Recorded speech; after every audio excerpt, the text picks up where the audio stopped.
Yo, what's up, guys? So I tweeted last night, gonna record an ADC Q&A video later. 2 questions here that you answered, and I'll pick a bunch to answer and talk about. So I'm just gonna go ahead and do that. I'll pick out a few questions here. I kind of want to start doing this every week. So let me know what you guys think about it, and I'll put more effort into it if you guys actually like this kind of stuff. Why is ADC so bad right now? I wouldn't say that the role itself is bad. I just say that the champions that are meta right now are pretty boring.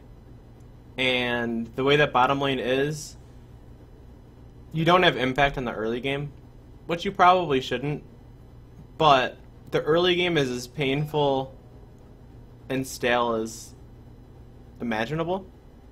And I think that's why ADC is looked at as bad right now.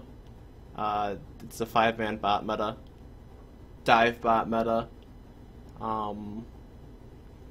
The whole early game kind of revolves around shit happening in the bottom lane, and it's not just like a 2v2 lane anymore like it used to be, where it's like, all right, I'm better than this chump.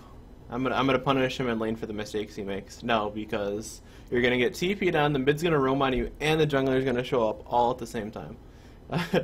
So it just leads into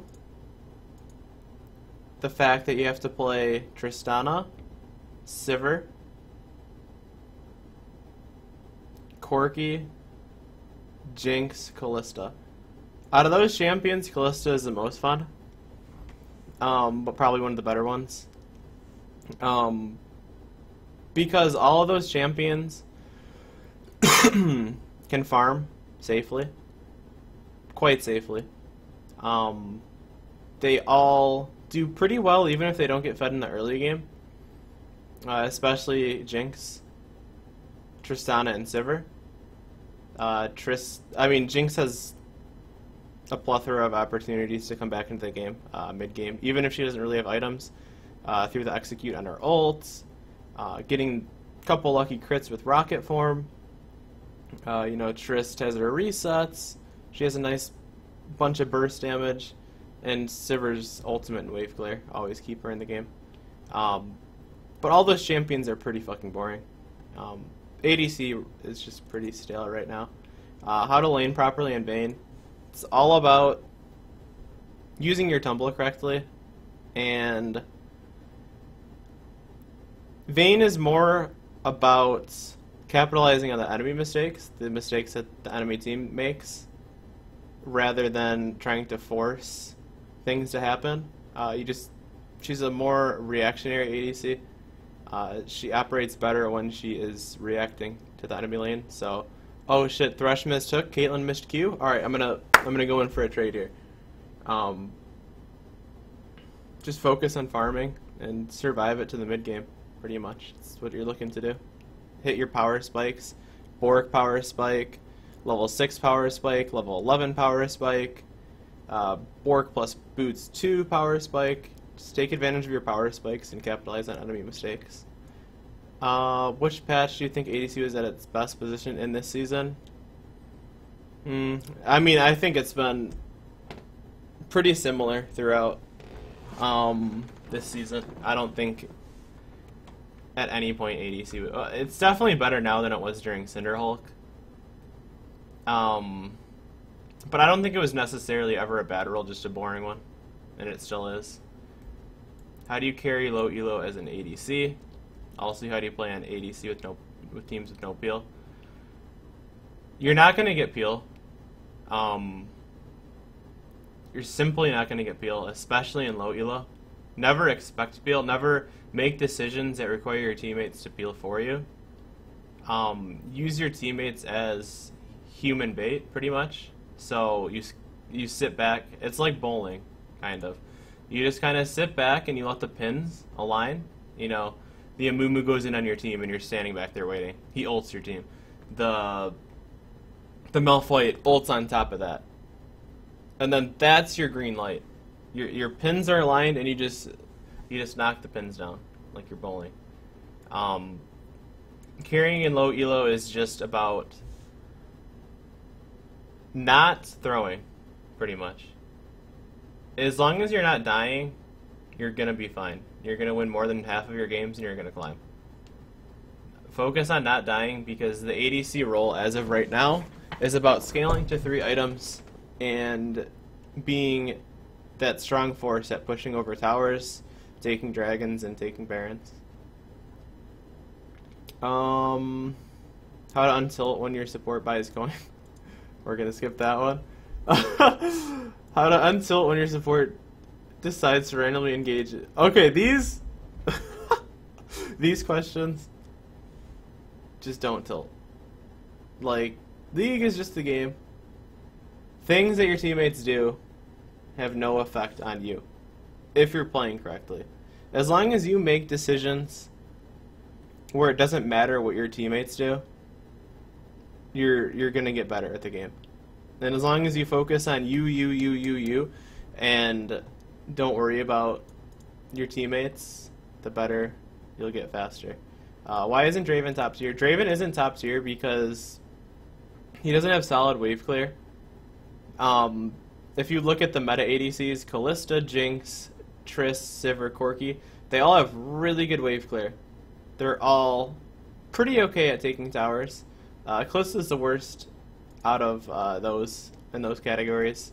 Draven, his only way to do damage outside of his auto attack range is through his E, which hardly does damage, and his R, which is an ultimate ability. That's his wave clear, that's his damage outside of his auto attack range.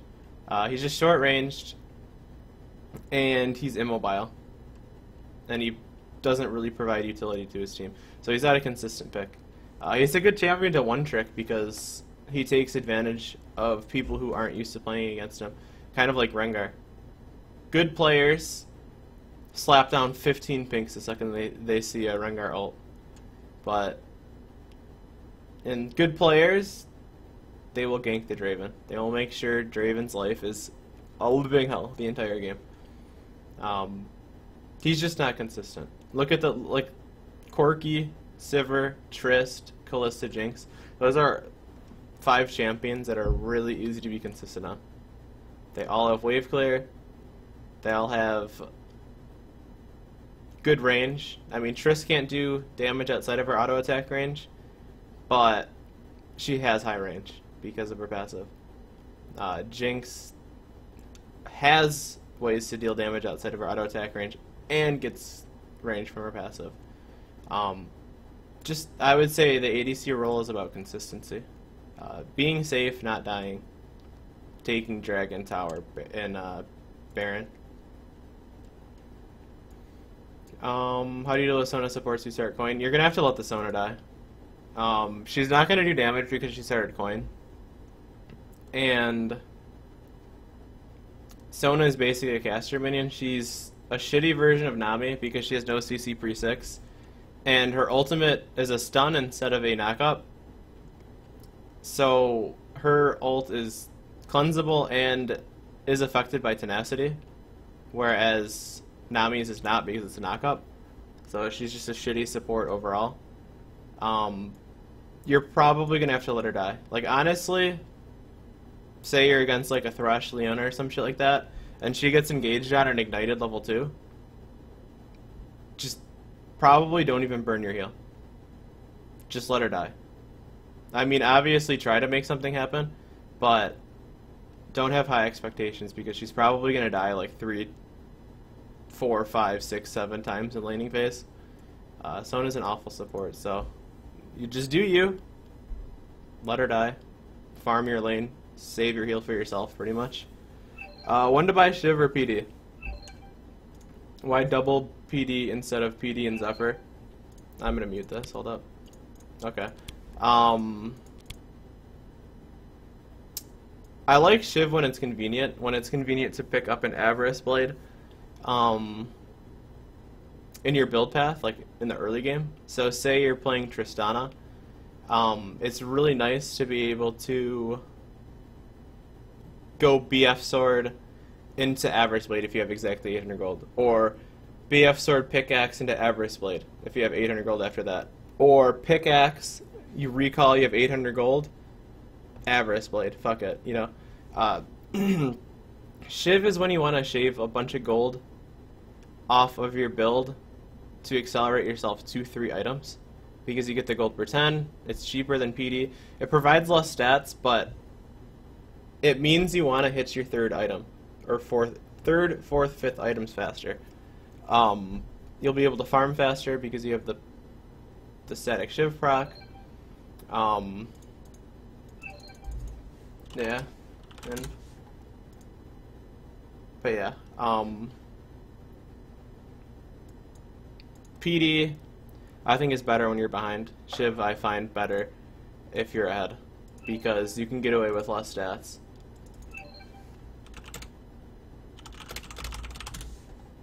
What else is there? That much synergy with your support and vice versa. I mean, if you're doing what an ADC is supposed to do in this meta and just kind of sit back and let things happen, just let your support die. And if you're the aggressive type ADC that wants to make the plays and your support doesn't want to go in, you're gonna have to change your play style to match your support. Never ever expect your teammate to try to synergize with you or assume that they play the same way that you do. Everybody has their own unique play style. Everybody's different. Everybody has experienced different things and handles situations differently. So if you're really focusing on yourself, you'll be fine. It's just important to identify what your support wants to do. Like, are they the aggressive support that wants to go in? Be prepared for them to go in. Are they a bad support that's going to miss all their skill shots? Don't put yourself in a position in the assumption that they're going to land a skill shot, like Thresh, for example, or Blitzcrank. Because say, you know, you have Thresh and it's versus their Blitzcrank, and he throws a hook out, and you think it's an easy hook, and you walk past your minion wave to follow it up, but he misses it because he's bad. Boom, Blitzcrank pulls you, you're dead. You fucked up, not him. He just missed his hook, but you got yourself killed. So don't expect to synergize with your support, because you're probably not going to in solo queue. How to trade with Vayne versus Kate. Vayne versus Caitlyn. You basically want to stay outside of her auto attack range until one of the minions that you're CSing is just barely low enough to last hit, and you walk up to it and last hit it and back off.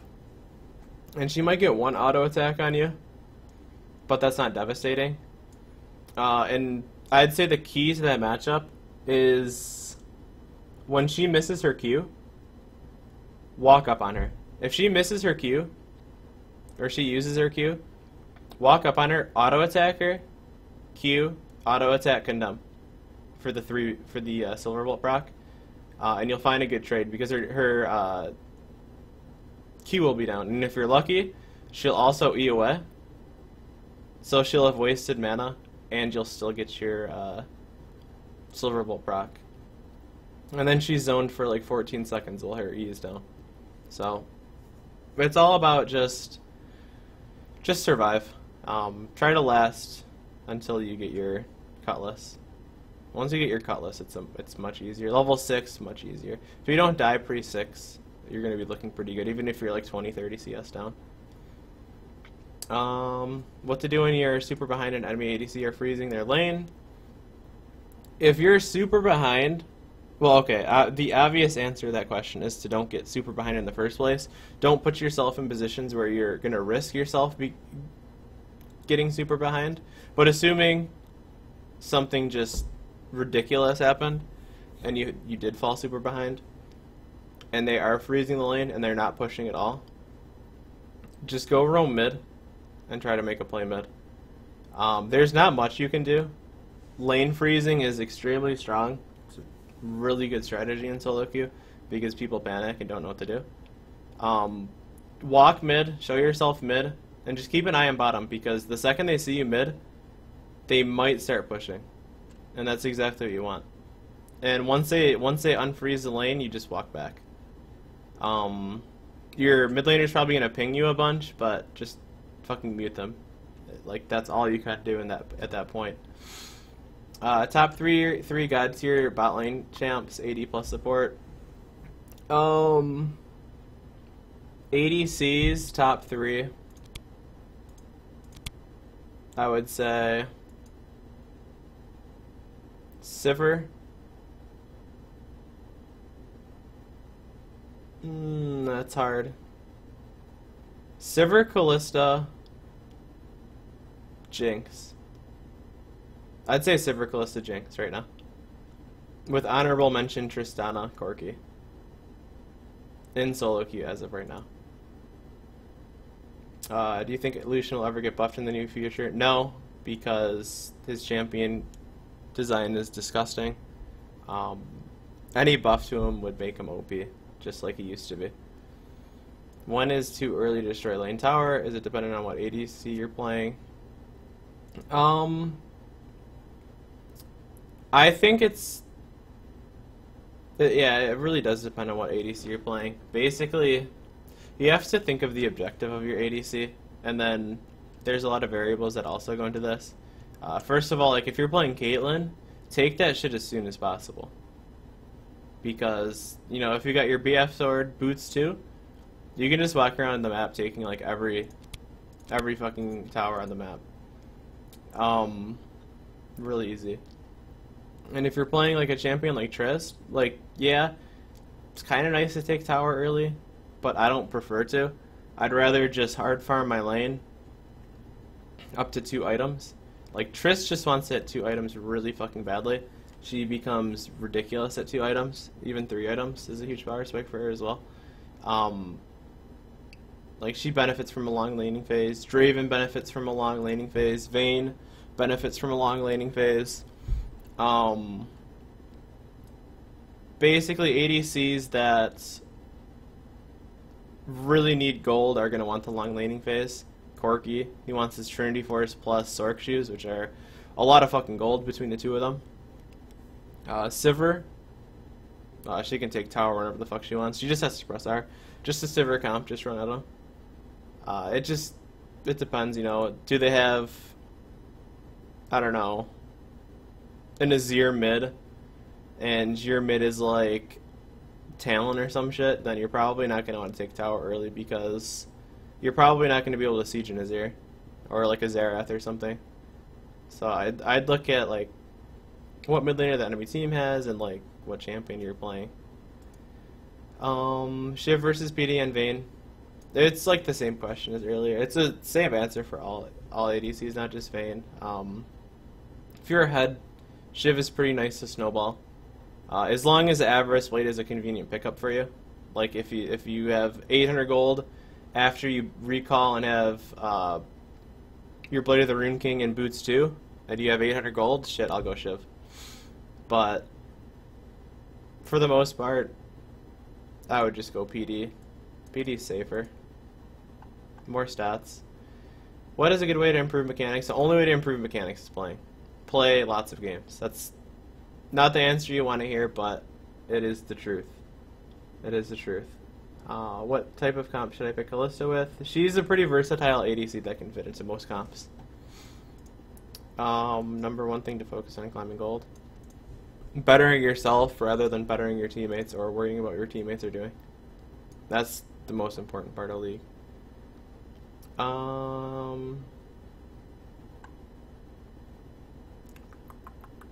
Most difficult part of ADC in your opinion? Accepting the fact that you're basically a support damage role now. Basically just don't die and do damage and take towers, dragons, and barons. Like, it used to be a really kill-oriented role. Like, kills were really, really, really nice on ADCs. It wasn't the end of the world if you jumped into a fight for a triple kill. Like, even if it wins you the fight.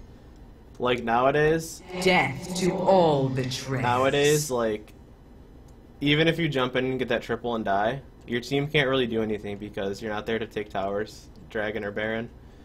So, well, I mean, Dragon's not that much of an issue, but Baron and Tower are a pretty big issue. State Evolution. He's really bad because of the bot lane 5-man meta. If he E's in, he's gonna get 5-man ganked. And Illusion that can't E in is weak because he has 500 range. To wander or not wander pre-tower destruction. The only time I would wander before taking my tower would be if they were freezing lane on me. And I was super behind, but it's pretty important to not fall behind in the first place. As an ADC, you just want to lane, honestly. Just hit your first, second items as soon as possible, and the easiest way to do that is by staying in lane and farming. That was pretty much all the questions.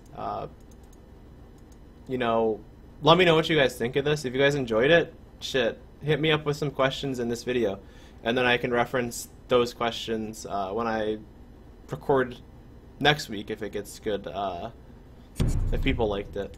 So let me know what you guys think. Thank you guys for watching. Make sure to hit the follow. I mean, okay, I guess it's a subscribe on YouTube.